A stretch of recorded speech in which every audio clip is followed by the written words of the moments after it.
I have a different picture up for you. Talk. Welcome, people. It's a chat room. Nope. Not today.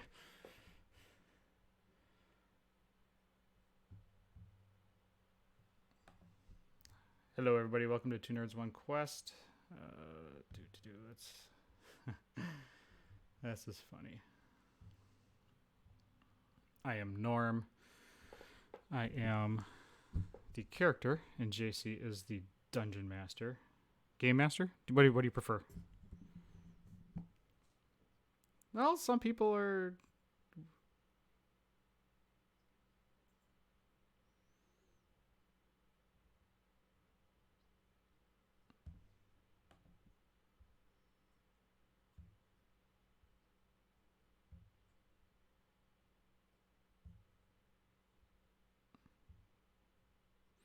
Eh. There we go.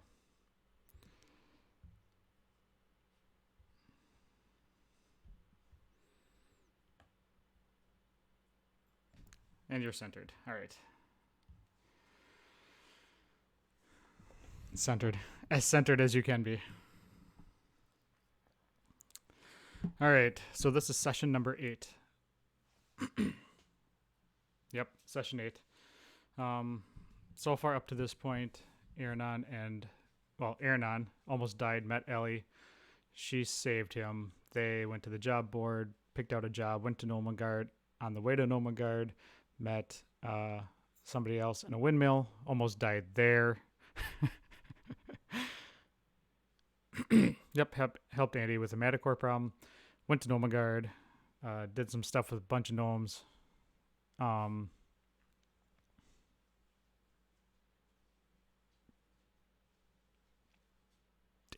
It could be.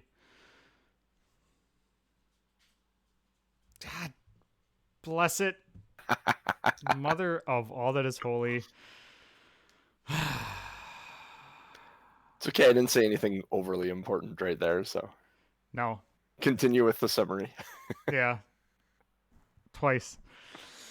Oh, Just have to man. put a note here on the computer. Yep. Turn On sound. sound. You know what's funny is I switched us live, and 2 seconds before I switched us live, I was like, okay, now do I turn his volume on now and then put us live, or should I put us live and then turn his volume on? And I put us live and did nothing with volume. Wah, wah. Yeah. So we went to Nomagard, almost got killed. Helped. seems to be a recurring theme. Yeah, you think? Helped 2 kings and destroyed a. Oh, what was the thing called? The shapeshifter thingy. The mimic. Mimic. Yes. Actually, a mimic. Yes. Killed a mimic. Now we're on our way back, or we were back in Phandalin, but on our way back we met a guy that Ellie invited to the fire while I was sleeping, and I was not happy. We had some words, and Yeah. he turns out to be a badass. Does that sum it up properly in about like 60 seconds or less? Yeah. For those of you that are in the know of D&D, or more specifically, Forgotten Realms, he was a member of the Harpers. Your mom's a member of the Harpers. My mom actually probably would be a member of the Harpers. I could totally see that, her being some just the little old sweet lady that is just a part of some secret organization doing good in the world. That sounds about right. I just thought it sounded funny. Oh no, that's good. Your mom goes to college. Dude, wait, dude, your mom goes to college. So, you guys are on the Tribor Trail currently, headed towards the ButterSkull Ranch, which is on the other side of a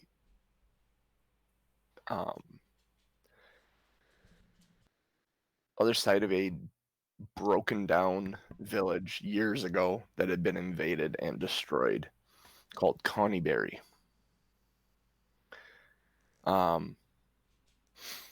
As you are approaching Connieberry, it's foreboding. Like, it looks like a ghost town. Most of the buildings are either collapsed in one side or another. The windows have all been broken out or are boarded over, or it's empty. It's deserted. It's creepy, except for a couple of wildlife, some animals crawling here and there around and amongst it. And this is a. Sorry, I was doing three things at once. No, it's okay. This is a small village Small village. Okay, I thought you yep, said. Okay. that's called Coneyberry. Conyberry. I think I had a coney berry once. Didn't taste good. No? Is that like a coney dog? Sure, why not? Um, Um. So, do you have a map for this at all, or are we not uh, sticking? Or are we not sticking around here? well, this is the no. There isn't a map for Coneyberry itself. Okay. It's a small village, maybe 10 to 15 buildings. And there's nothing around. Do I notice anything? Is there anything sticking out? Like, does it look like there have been people here recently? Make a perception check. Or actually, no, you're looking for signs of people. Make an investigation survival check. One or the other. 19. 19. Looking around, you don't see anything of that you think would immediately be of value. There are a couple of skeletons that you notice, but they are in advanced states of decay. Like you can tell they skin's kind of there, but it's like very, very dried out and stretched taut across the bone, and Like mummified. and the cloth on them is like worn away, and bits and pieces of it like pulled away, like animals took it off from nests or something. It seems, you being in the line of work you've been in your life, seems this place has been picked over already several times. And it's incredibly old. Like, this was done decades ago. Yeah. Okay. Yeah. What do you think, Ellie? Should we go around or should we go through it? I'm kind of thinking we kind of probably should kind of go around the outside of this town. Although I kind of want to see what's in here. You know what? I take that back. I'm not giving you the decision. Let's kind of start walking through and see what's up. Decisive today, huh? Yeah, somebody's got to be. Are you gonna lead then, Mr. Decisive? All right. No, I'm pushing her first. No, yeah, I'm going. No, you go first. You are my meat shield. No, so she lets you start. She actually gives you about a 10-foot head start before she starts following behind you, just keeping eyes open cautiously as you guys move through Connieberry. The Tribor Trail runs through Connieberry. There is a trail that runs off of it. It almost becomes like a road within the city when you get to or not city, village. It's a little town village. But heading south off this main road is another smaller road that seems to lead off into the hills in the south.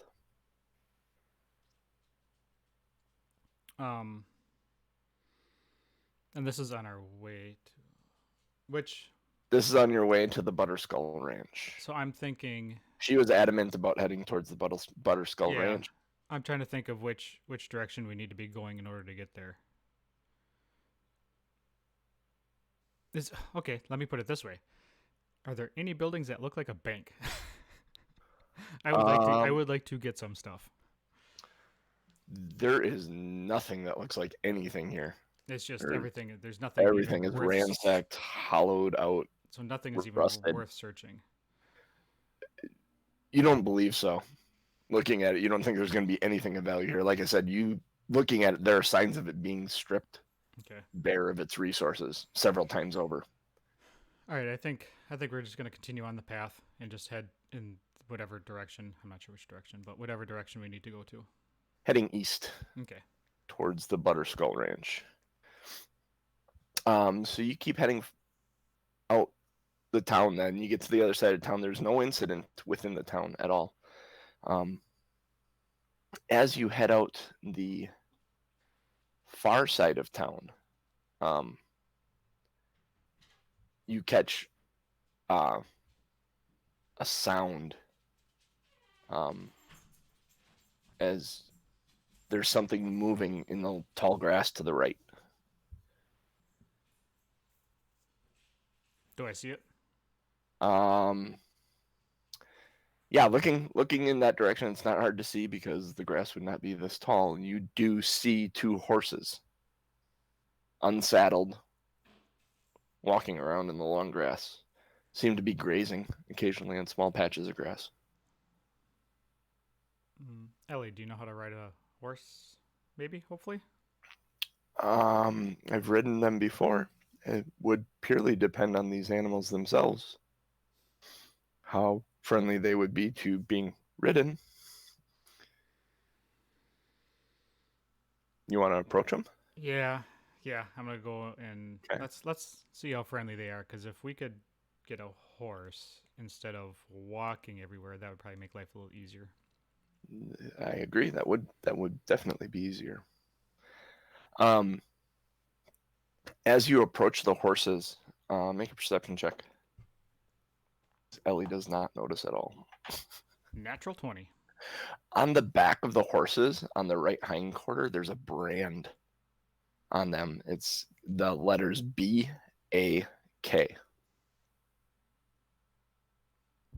Badass knights. What was that? She says. The brand. I was, the initials. I was just making up a name for them. She sees them now and sees it, and she says, "Um, no, no, those belong to at ButterSkull Ranch. Hmm. That stands for Big Al Calazorn. Hmm. That's his nickname. I like My badass friend. knights better. Sounds more dangerous. That is for sure. I'm gonna approach. Okay, I Uh, need you to make an animal handling check as you approach. 10. 10. As you get close to it, you get to about 5 feet of the one you're approaching, and it moves out another 15 feet from you.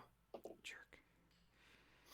Ellie walks up to the other one that she's approaching, and lays her hand on the side of its neck, Sounds about and right. just starts petting it and talking to it like one talks to a horse. Is yeah, that's a good girl. That's a good girl. And she kind of looks at you and grins, Yeah. and then just kind of nut points her head towards the other horse. Go on. Yep. I'm gonna try approaching the other horse again. Okay, I'm gonna get kicked, aren't I? don't roll a one. Uh huh. Oh, 4. Four. I I rolled a 2 and I have a +2 handling.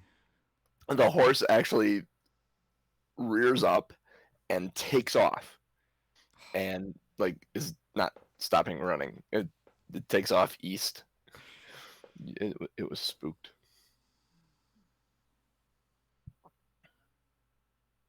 I'm gonna go back over to Ellie and ask her if there's room. I'm gonna say, room for 2 on that horse.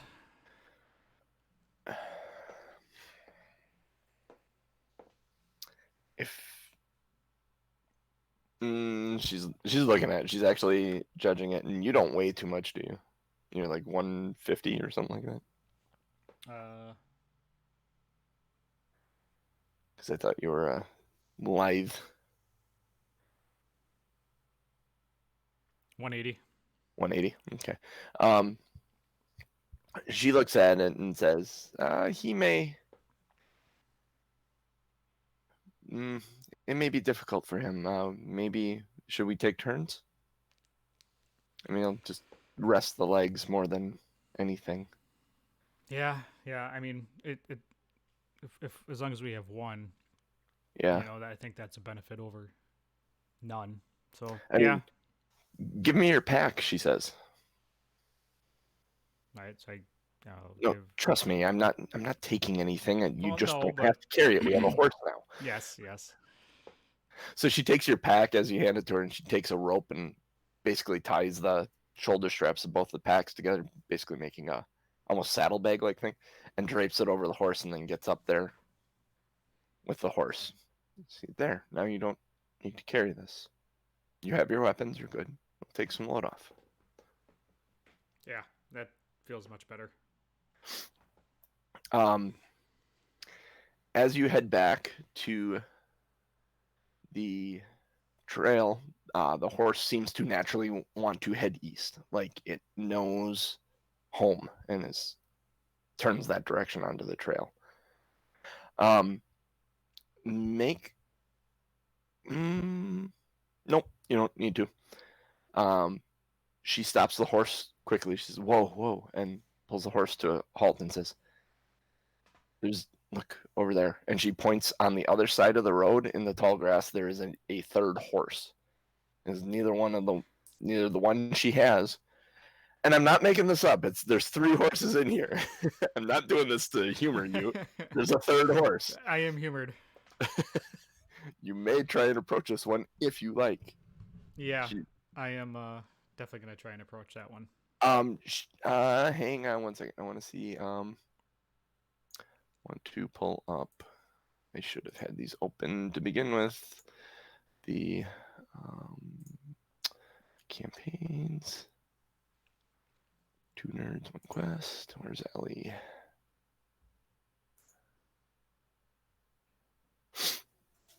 And where's her inventory? Equipment.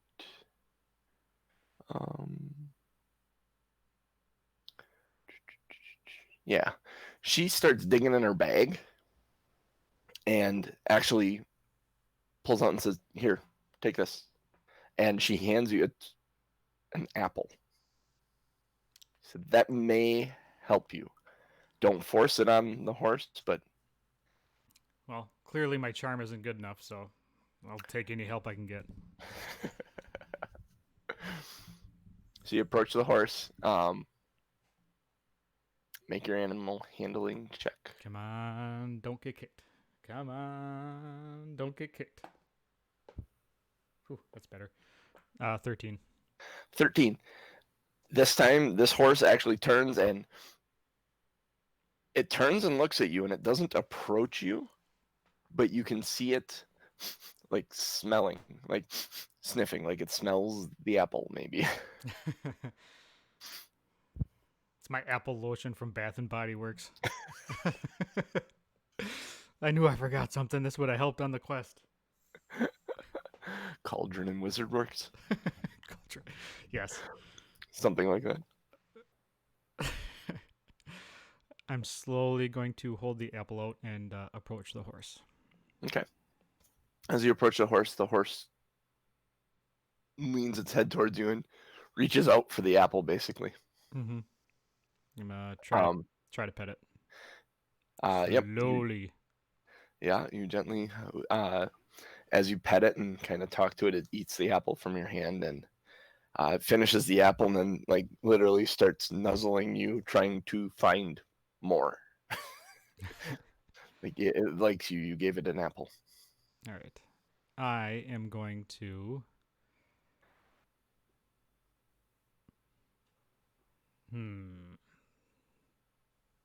I'm going to lead it back to Ellie. Okay. So that it trusts me. Okay. Because that seems like something that might be helpful. Okay.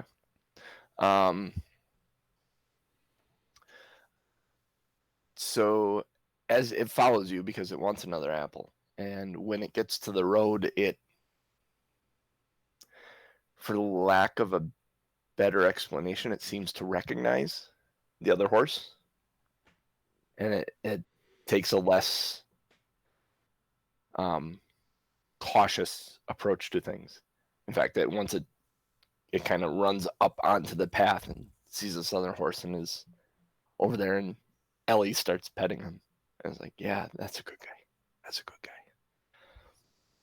It was, I think you're clear to. That's apparently an inside joke that I don't know. I Lazy don't know Dragon. it either, but it sounds funny. Lazy Dragon just says he's naming the horse Gurgi. Gurgi. Gurgi. Gurgi. Gurgi, I would assume. So, Sure. Sure. Why not? um, I dub thee Gurgi in the name of the Lazy Dragon. she says, I think you can get on him now. He will. He seems to have relaxed some. All right, I'm gonna hop up Make an athletics check to get on him. as I fly off the other end. Uh, 13. 13. Yep, you climb up there easily enough. How do I have -1 for athletics? It's a strength-based thing, I believe. Okay. Yeah. So. Oh, Black Yeah, Cauldron. Yeah. Okay. That. No, I remember that now. Oh yes. So you proceed on down the road. It's actually kind of nice being on horseback. You haven't been on horseback for a long while, and it's taking the load off your legs. As you're approaching, Ellie says the ranch should be on the other side of this hill. And you hear a hollow steel bell sound. Not a massive like church bell, but like a lack of a better term, a cowbell. We need more cowbell. Make a perception check as you hear this.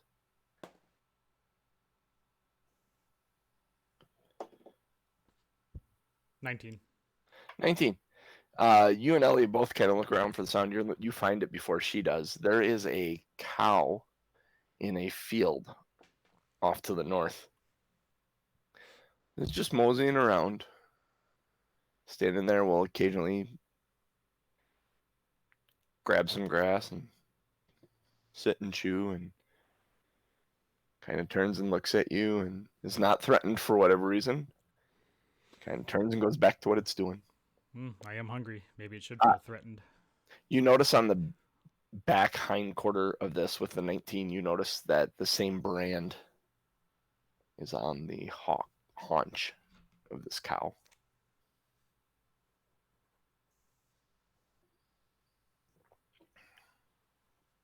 And what was the BAK for again? Big Al Calazorn. Ellie knew that.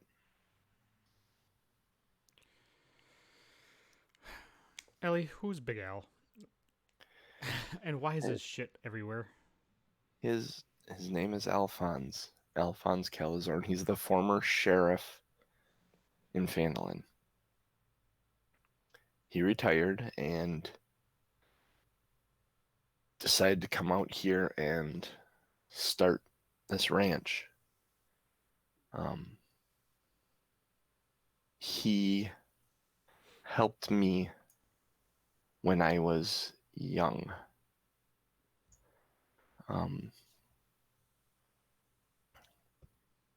Helped you how? What did he do that you feel this? This is going to sound awful. Please don't take this the wrong way. He kept me away from a life like yours. You mean fun and prosperous? Thievery and dishonesty. Fun and prosperous. Go on. No offense taken. I was young and homeless.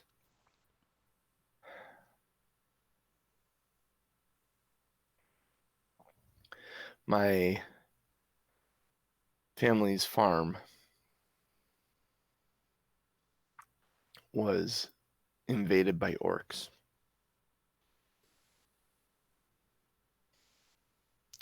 My father told me to go to the tornado shelter and hide.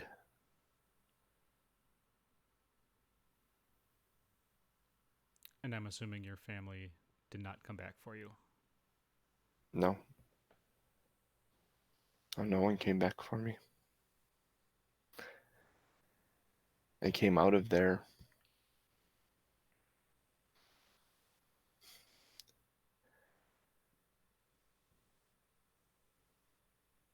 My father was dead. His head had been removed from his body, and he was bleeding out in the field. Never found any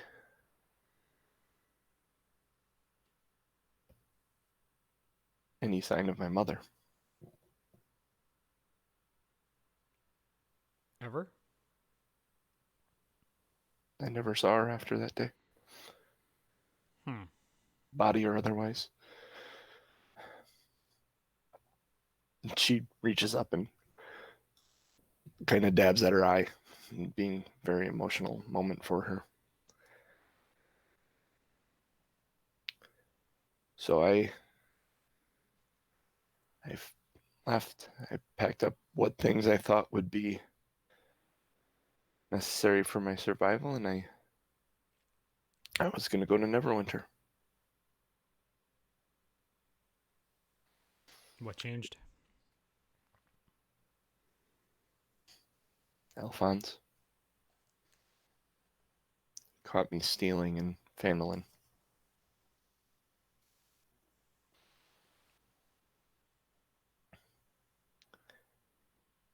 He told me there was a better way to live my life. There were people that would care for me. And he did for the first week. Almost seemed like he was judging my character, figuring out what he thought may be best for me. He ended up taking me into Neverwinter and bringing me to a temple of Lathander, where the priests and clerics took me in. I learned the ways of Lathander and I helped care for the temple, care for the homeless and the helpless within the city of Neverwinter.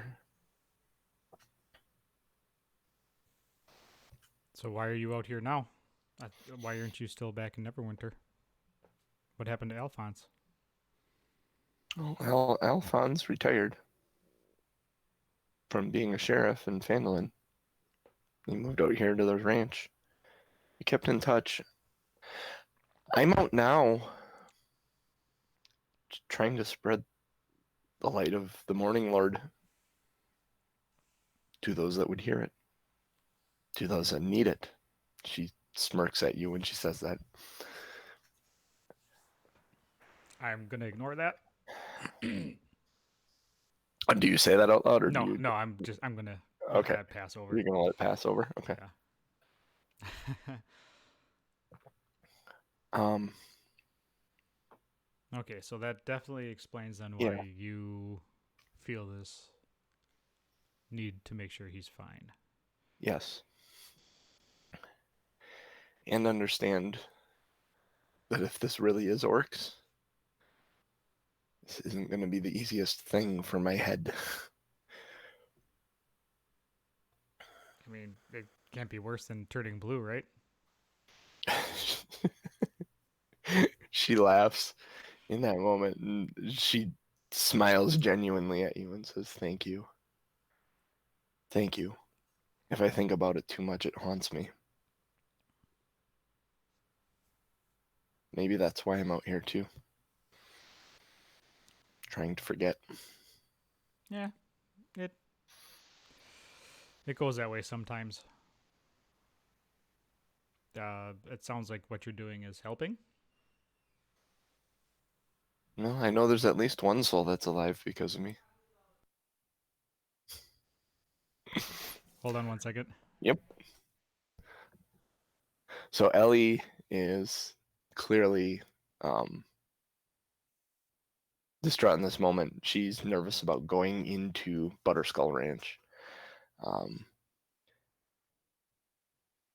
That moment for her where Aronan said, "At least you're not blue," meant more to her than he realizes. She's starting to trust him. She's nervous about doing it, but she's starting to trust Aronan.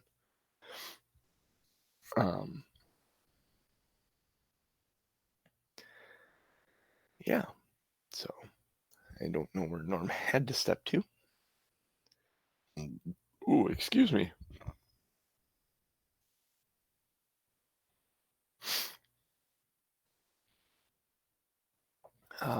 Let's see. What can I talk about? Let me fill the gap. I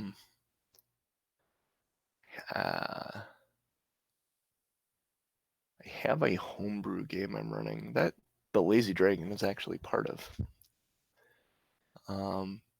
That's been on pause because I didn't want to try and get 7 people together online because I've struggled with online games in the past. So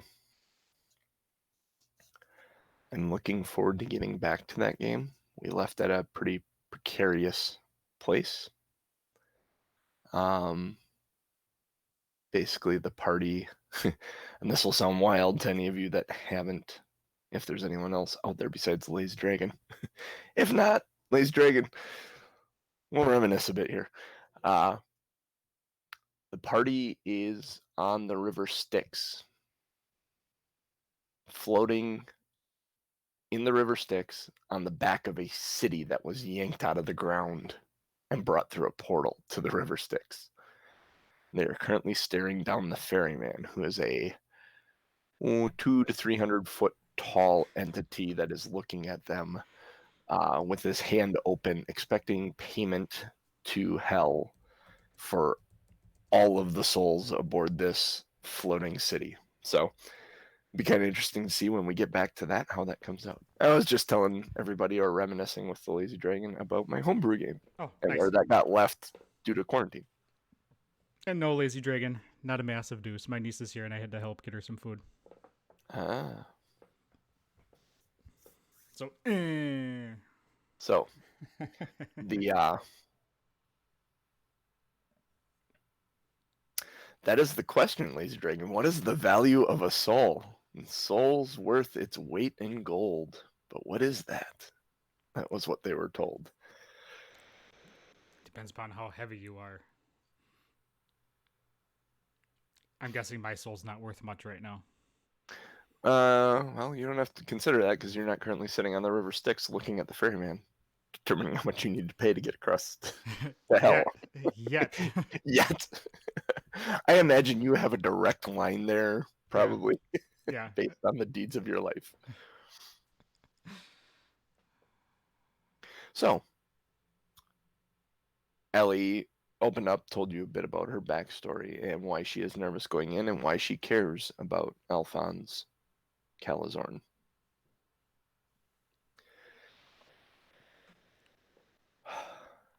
All right. So I appreciate you sharing that information. That sheds a lot of light on this adventure we're on right now. Is there anything we need to know about him that you know that He's I a should be concerned about? Like, is he stubborn? Is he a jackass? Is he? he has a very stubborn, very gruff exterior. He is one of the best, most kind-hearted souls I know. Um, just, what can I?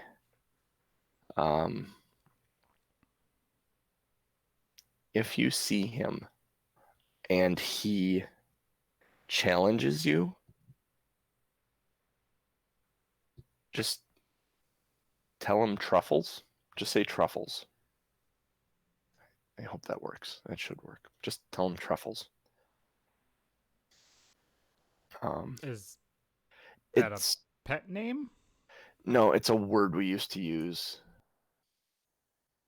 It was a way for me to tell him I was okay, that the situation was okay. He worried about me like a father, and um, yeah. So Okay, that's. I mean, safe word. Nudge, nudge, wink, wink. Safe words are good.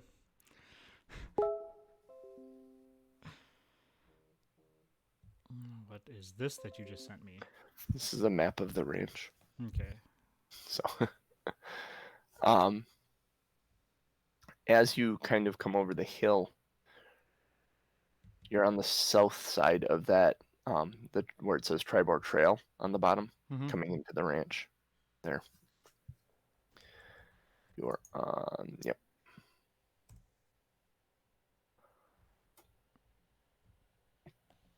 To your left is a cornfield that seems to be in some sort of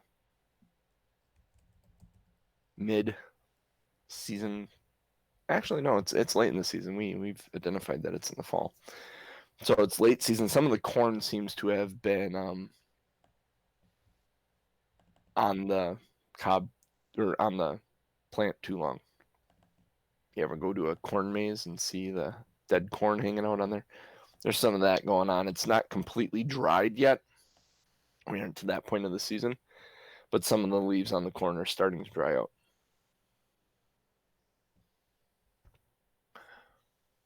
That is to your immediate left as you come in on the Tribord Trail. And there's a tree line that leads in, and you can see the cornfield off ahead, and there's a small trail that leads between the two fields. Turning off to the left, you can see a farmhouse in the distance.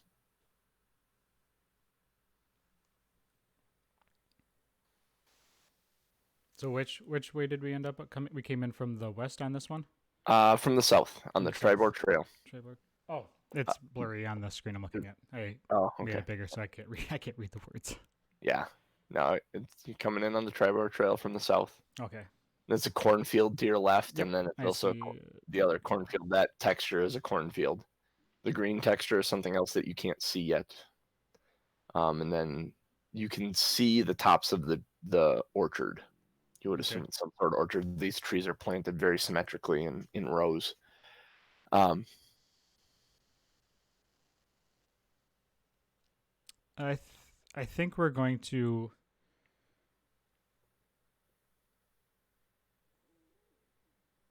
I think we're gonna walk past the entrance there between the two cornfields where that road is. okay. And go around the outside to the right. So we're gonna, go past it and kind of circle around to the east. So two adventurers go around the outside, around the outside, around the outside. Right. So you're going out to the east side of the farm and around those trees. Approach from the opposite side. Yep, I want to, because if I don't want to walk right up the middle, and I'm explaining this to Ellie. I don't want to walk right up the middle and be ambushed. I'd rather see what's coming and maybe get a better glimpse of what's around the That property. that makes a good deal of sense. As you come around the east side and the farmhouse comes into view, it's a two-story building. It's got a shingled roof with a stone chimney. Um, all the shutters are open. Um, you can hear some banging and like there's something moving around inside, making actually a lot of noise. Seems to have no concern for Does it sound like a headboard or a cupboard? um It sounds like something Something's getting banged. something is throwing pots and pans and stuff around inside. So Okay, it sounds like the place is being looted. gotcha. All right, so we're going to. I'm gonna tell Ellie we need to sneak up to the window and take a quick look inside to see what's going on here. So which window are you looking in? Look at the ground level of the farmhouse, the middle map. What window would you like to look in?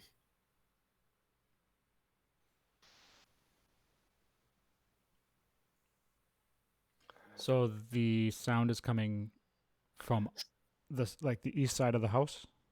The sound is actually coming, best you can tell, from the west side of the house. Okay. Well, yeah. We're gonna go to the east side window and peer in there first because we don't. I don't want us to be seen as we're going around the house. I want to check every window as we go or every room. Okay. Um, make a stealth check as you're peeking in this window. I tripped over something. I went You- headfirst into a window. I got a natural one. Okay. So you trip on a like plant outside the house. I did a sideshow Bob step on the rake bit. You hit Oh, you hit your head on the wall. Um, take a point of bludgeoning damage because of course I do. as you hit your head on the wall. Um, Ellie hides quickly out of view of that window, and the sound stops suddenly inside. Um, you hear footsteps that seem to be getting closer to the window. What would you like to do? You're I'm laying going on the to just drop down and lay down and press myself against, put my back against the wall of the house so that he'd have to look like out straight and down. yeah. Okay. Um, you hear footsteps stop. The window isn't open.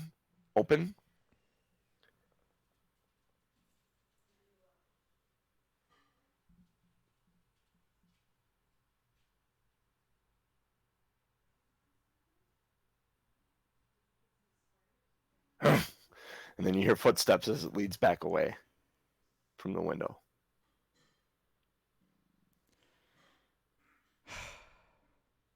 Ellie's leaning against the house and just looking at you kind of side-eyed like, I'm gonna wave at her. what was that? Sorry, my bad. All right, I'm gonna slowly get up and kind of peek an eye into the window and see what I can see. Um, you slowly get up. The noises have resumed. As you look in, you're looking into it's a dining room. Um, there are two wooden trestle tables that have benches for seating, and on the far wall you see there's like cattle, like a big cattle skull, and some like rawhide decoration style on the walls. Um, the door leading out of that room is open and kind of swinging, and you see movement on the other side. You can't really make out what it is. Excuse me. But you do see movement over there. So the window, like I could actually, like it's open enough to where I could open the window and climb in. No, it's not open. It is sealed. Okay. You may be able to. You may be able to open it with the thieves' tools. Check. Do you have thieves' tools? Yes, I do. I'm Are you going to. Yep. are you proficient in thieves' tools? You should be. I would assume so. I think you are. It's just kind of a given. Um, then you need to make a dexterity check using your thieves tools. So that's your dexterity, your proficiency bonus, and your die roll to try and trip the latch on this window. Wait, what is it? How does this work? Your die roll Mm-hmm. Plus um, dexterity. plus your dexterity. Um, yeah, you're proficient in thieves tools. Your die roll plus your dexterity plus your proficiency, because you have thieves tools, you're using them and you're proficient with them, so you get your proficiency bonus to do Oh, this as well. excellent. All right, so it's gonna be +5. 19 plus 5 is 24. Ooh, damn. Not only do you unlock this, you shimmy a bar in between and there's a latch. You've worked with some of these doing some of this before. Um, you're able to shimmy lever in there. Yep. He slides it in there and he is working the way up, and just silently, masterfully, he flips the latch and is able to catch the window before it squeals open. You realize as you flip the latch on the inside and you catch the windows before they soar open, and you're able to open them very slowly and silently, allowing you into the house. Ellie looks at you though, and she motions to you, and then she like points at her shield and like points at her armor and then points at her ear and then just Mm-hmm. just I can't go in with you. I'll draw attention. I saw a door on the south side of the house. Make your way over there, and we'll go at him from 2 different angles. Okay. So she's gonna sneak around the south side of the house as you go through this. Yep. Okay.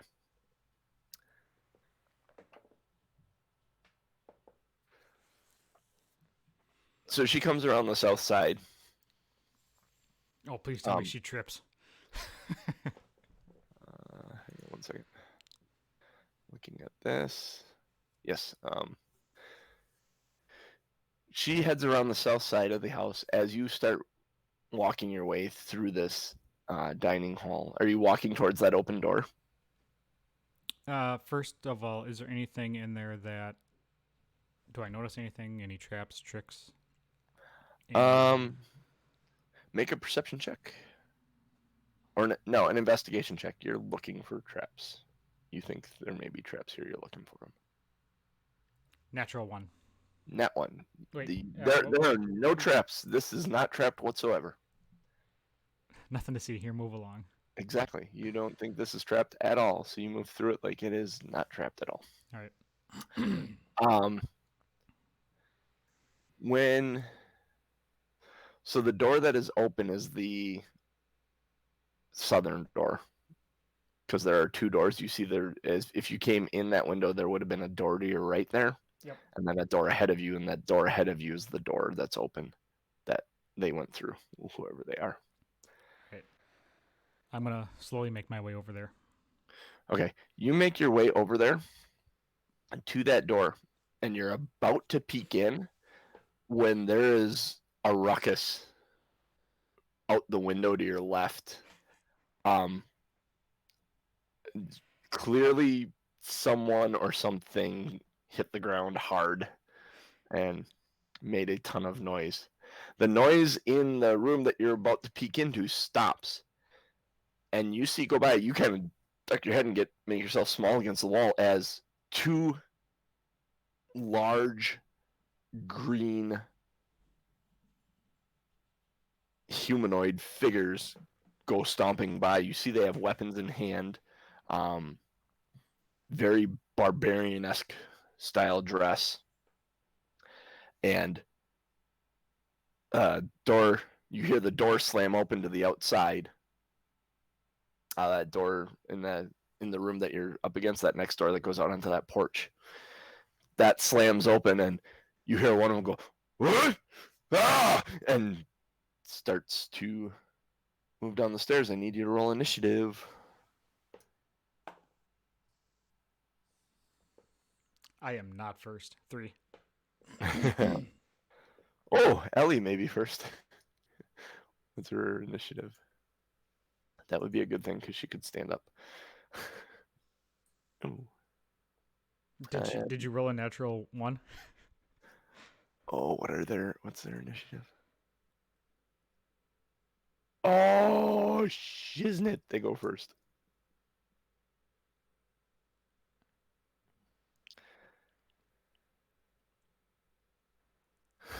That is some grade A BS. She rolled a 19. She has a -1 on her initiative, so it's an 18.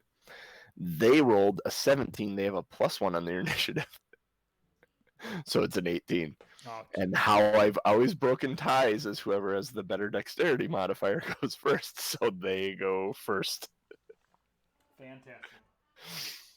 Um, Fantastic. so the first one moves down the stairs and tries to take a great axe to Ellie, who is laying on the ground. So he's got advantage. I don't think I can use a potion to heal her if she gets cleaved. Oh wow. It's a 22 to hit. That is that's a big one too. 6 points of slashing damage to Ellie.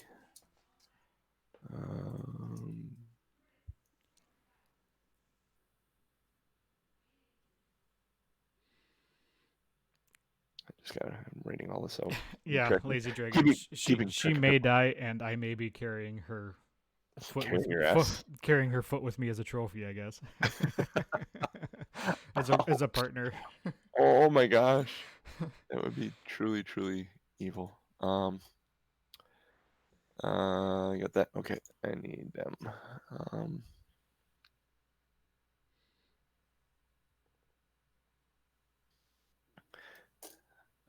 The next one will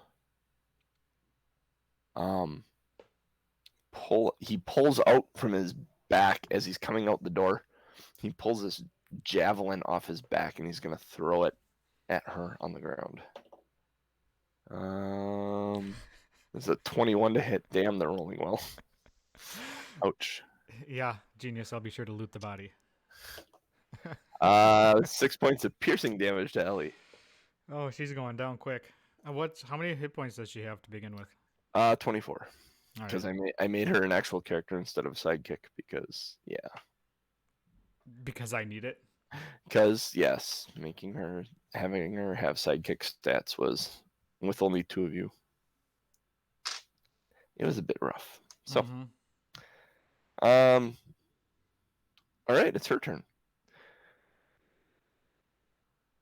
So she is looking up at an orc who just stabbed her, and she just took a javelin.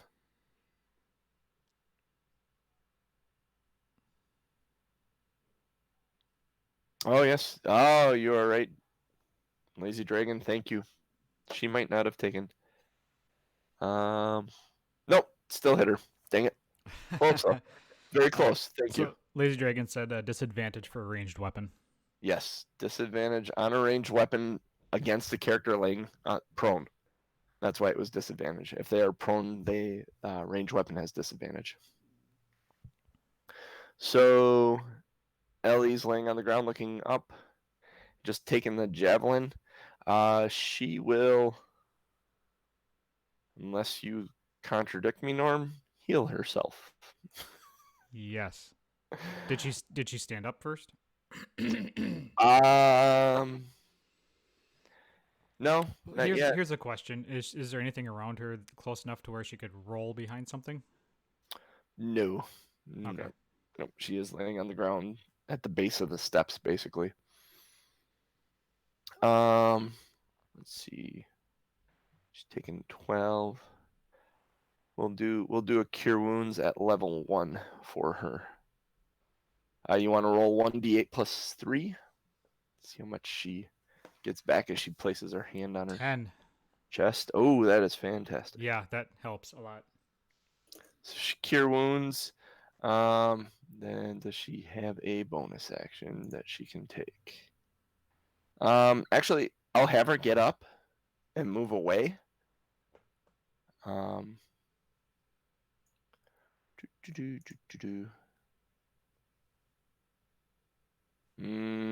She can't spiritual weapon, can she? She cast.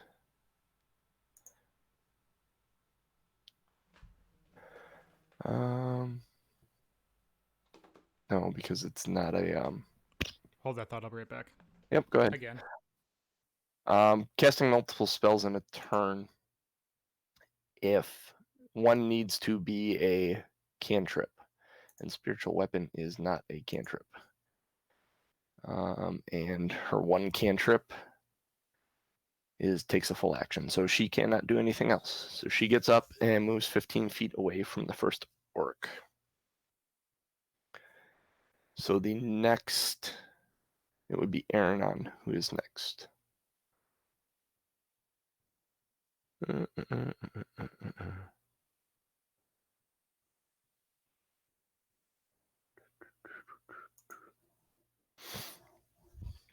Here's an interesting question, everybody. What would Elli's spiritual weapon look like?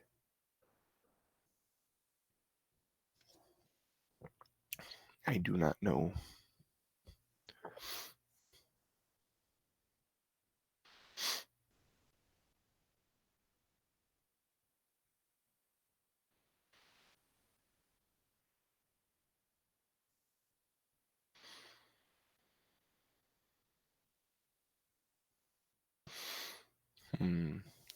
Possibly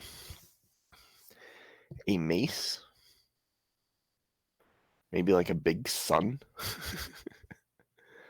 A mace with a big sun on it? Or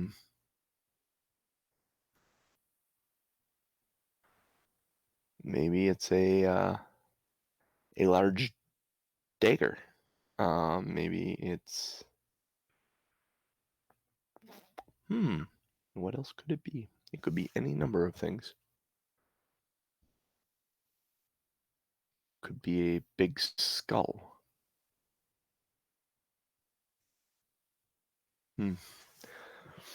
Skull wouldn't make sense. She's a cleric. I'm leaning towards. Oh gosh, what is that? I don't. Norm's got treats apparently. Don't know what they are. Dog treats. Get the puppies to shut up. Yeah, Stacy's cruising. So I have the dogs in with me now. So this will get interesting. And they can be the orcs. Yeah, right. I was just throwing out ideas for what Ellie's. Oh, I like that lazy dragon. What Ellie's spiritual weapon might be.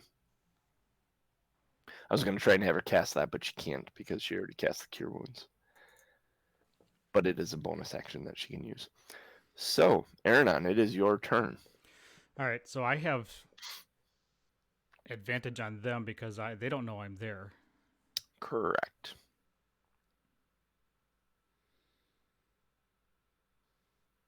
So I am going to. You get one attack with your sneak attack. This first one. Until she was engaged with one of them, which she currently is not. I am going to move to the doorway because I actually need to see them in order to attack them.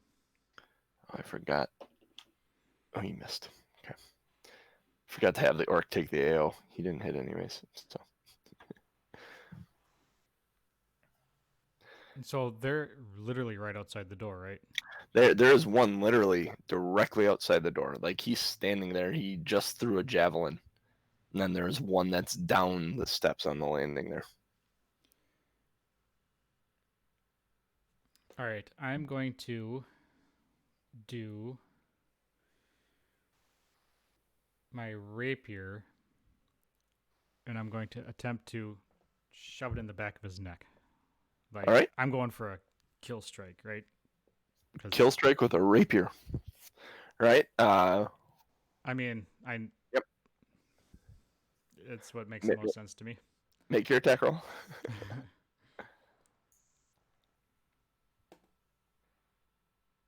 Jesus Christ. 10. 10. You actually, when you go to stab, he turns at the moment and is able to slip his head to the side, and you stab right next to it. Like basically, he Toby Maguire Spider-Man, kind of dodging and looking at the fist type thing. Yeah, that's kind of what he does. I can't even sneak up on somebody properly. Good lord. What kind of thief are you? Holy cow! The orcs. What you have done is gain the attention of that one. So the other one that's down on the landing will continue to pursue Ellie. Do I have another? Because that was my sneak attack. Do I have another? You get one attack. You get to add your sneak attack damage. Ah, I gotcha. Sneak attack. You get that if they're unaware of you, or if you have a friend in melee with them. Mm-hmm. You get to add your sneak attack damage to it. So it isn't a second attack. It's just more damage on your I gotcha. attack. So that's fantastic. I wasted. That's awesome. That's the way it goes sometimes. Yeah, it's like Lazy Dragon said. Maybe time for some new dice, sir. Switching out my d20. This might be a good idea. So the orc comes downstairs, or not downstairs, moves into range with Ellie again and swings his great axe, and she's able to duck out of the way of it, and it kind of deflects off of the farmhouse. The other one turns to you, pulling a great axe out of its backpack and swings at you. And because you're in the doorway, it misjudges it and actually plants the axe in the door frame.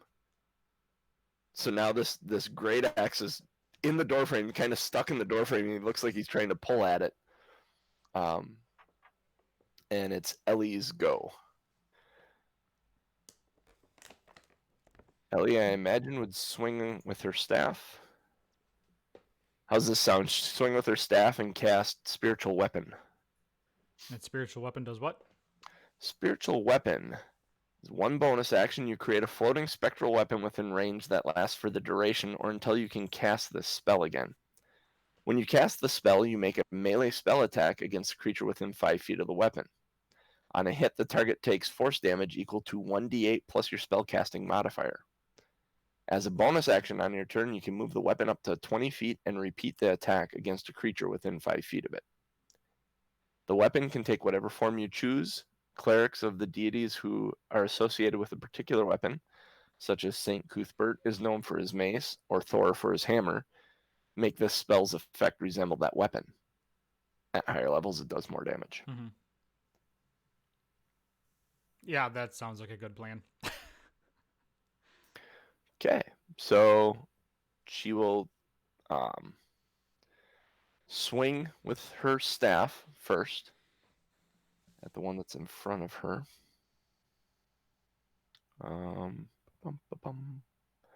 Where's that attack? Actions.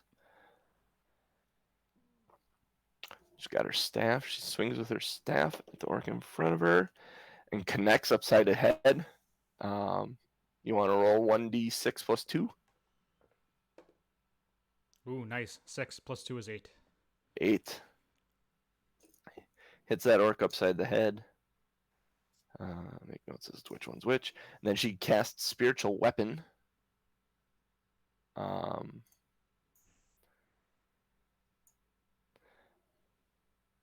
wow, that's cool. I never noticed that before. Nice. D&D Beyond is getting better and better. So she'll cast Spiritual Weapon, and she'll summon it on the landing. And it ends up being like this large gauntlet that has the symbol of the Thunder on the fist like this. Mm-hmm. And it punches at the orc on the landing. Let's see, damage equal to 1d8 plus the spellcasting modifier. Oh, boo. So it does 5 damage to the orc that's struggling with his axe by you. That's it. Just 5. Well, she did 8 and then she did 5. I mean, That's yeah. yeah, she's doing well. I suppose that's better than all the other fights she's been in. I mean, she didn't miss with a rapier.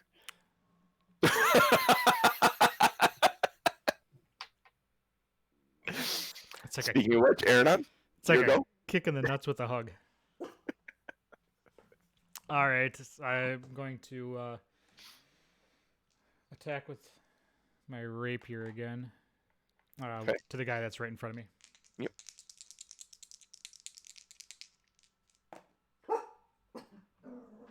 Well, that didn't help either. So that was another 5. So that was 10. 10. And then yeah, I'm assuming I missed again. Yep. Yep. You would miss again. All right. So that moves back to them. He is the orc down by Ellie is going to swing at her. Coming back, he is actually able to connect and hits her for, oh boy, dealing with that. Oh, lucky for her. Hits for 4 slashing damage across her shoulder. The one up by you wrenches his great axe out of the wall and tries to bring it overhead down onto you for 19 to hit. I assume 19 hits you. And you take 13 slashing damage. It's a D12 for the great axe. You are still muted, just so you're aware. What are you doing to me? It's a D12 for the great axe, and it's +3. So, hey, the orc fighting Ellie rolled a 1 on his damage, so Yeah. yeah, checks and balances. Yeah. So Ellie is go then. She will use her bonus action to attack the orc up by you with her spiritual weapon. And it does 6 points of bludgeoning damage as a fist. Batters the side of the head of this orc. And then she will swing with her staff at the one in front of her, which will be a what's her bonus to that? 13. She just hits it. You want to roll the damage on that? 1d6 plus 2. 1, so 3. 3. I'm like, neither one of them are looking so hot right now. It is your go, Aronan. Oh, I'm glad somebody around here is doing something. Good lord, I couldn't hit the broadside of a barn. I'm going to. How big across is this room I'm in? You have 5, 10, 15, 20, 30, 35. You have 35 feet behind you. You have 15 feet to your right and 5 feet to your left. All right, so I'm going to, because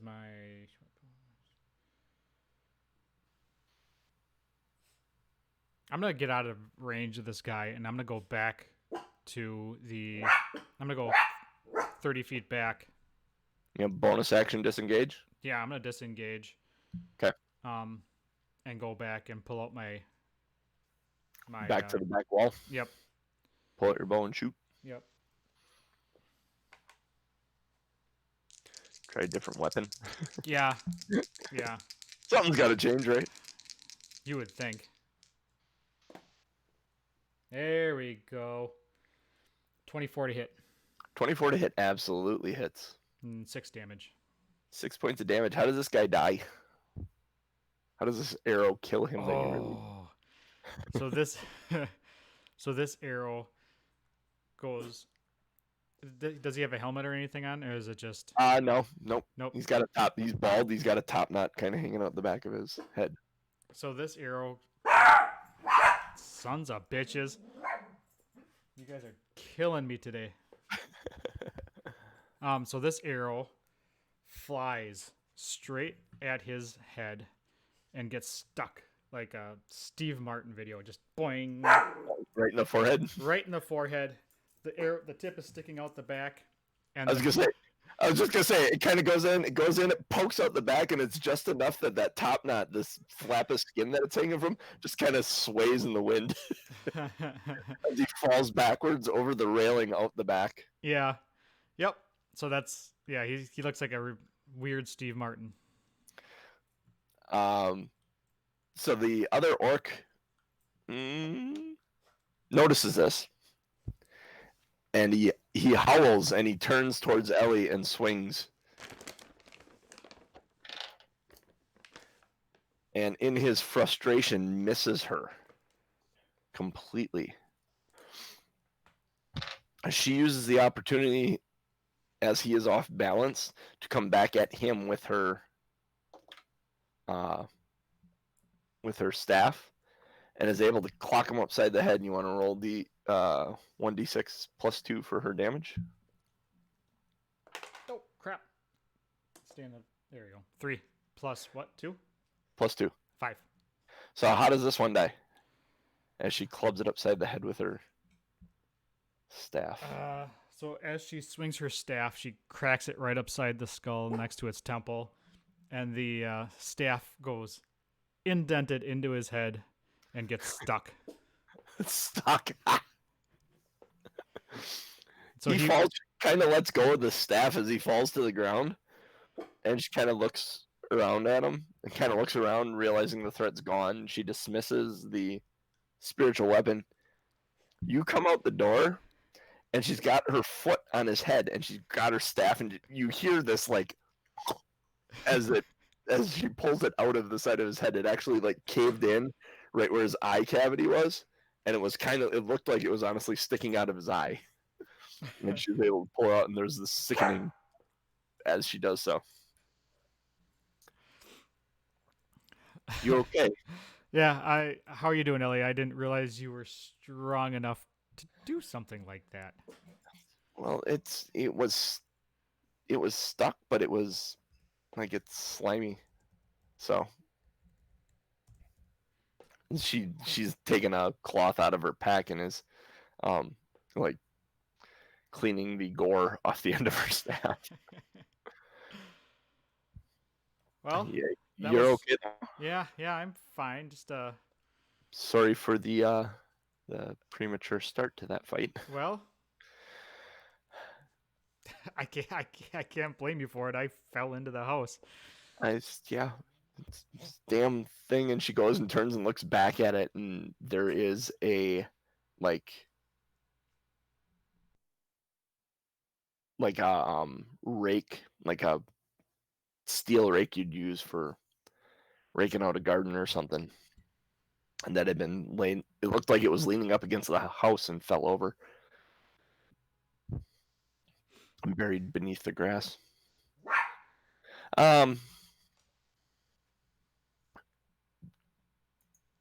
Is there anyone else inside? Is there anything else inside? She asks. Actually, I think this is probably a good time to stop with the dogs being crazy, and it's about our time anyway. Yeah, that's fair. I was just going to have her yeah, okay. Yeah, we'll stop right there. We'll stop right there out on the landing with the conversation. Yeah, because I need to is inside. I need to loot these bastards. Loot the bodies. They both have a great axe, and it's a great axe. It's great. They're great. Okay. We will call it there and continue on next week. Sounds like a plan. Nerds One Quest. He is Tom M at Tom M Norm on Tom Twitter. M Norman. And Tom M Norman. Sorry, you're Tom M Norm on Twitch. I'm on. Yeah, I have different names on everything. Yeah, I am Wildfire1265 on Twitter. Yeah, we have Two Nerds One Quest on Twitter as well. Yep. Just exactly the same. Number 2, Nerds. Number 1, Quest. And actually, I've been kind of busy. So our podcast, I didn't look. It was accepted into the iTunes store. So everything should be going out to all the places where you can get podcasts now. So you don't actually. We enjoy having people show up live. But if you can't make it for a day, you don't have to make time to watch the video. You can just download the podcast and listen. Oh, this is gonna make me such a better DM to have a recording of myself and hear myself. Yep. I'm gonna go back and listen to these now. Yep. And See you next week, Lazy Dragon. all the Lazy Dragon. All the episodes are up except episode 1, just because that one was such a shit show and the audio was jacked. And honestly, it was a basic tutorial in D&D, and maybe we'll go back one day and just do another tutorial, just to kind of make up for that. Yep. But all the episodes are going to be there. Also, I set up a Patreon, which, if anybody is familiar with Patreon, is kind of a way to support creators and stuff. That's going to be going live this week, hopefully. I'll show it to you first, John, because I have a couple things in there that would associate with this show. It's a general Patreon for my work, for my book, and for stuff, but it also associates with the podcast. Mm-hmm. So that'll be a great way to support us and bandwidth and maybe some new equipment and stuff in the future if we can do that. Website is, well, it's actually a page on my personal website, so that's almost up. That's pretty much done. Lots of stuff going on. Lots of new things coming about. So look for that. Usually I'll put that stuff out on Twitter. So 2 Nerds 1 Quest. It's fun. See you guys next week. Later.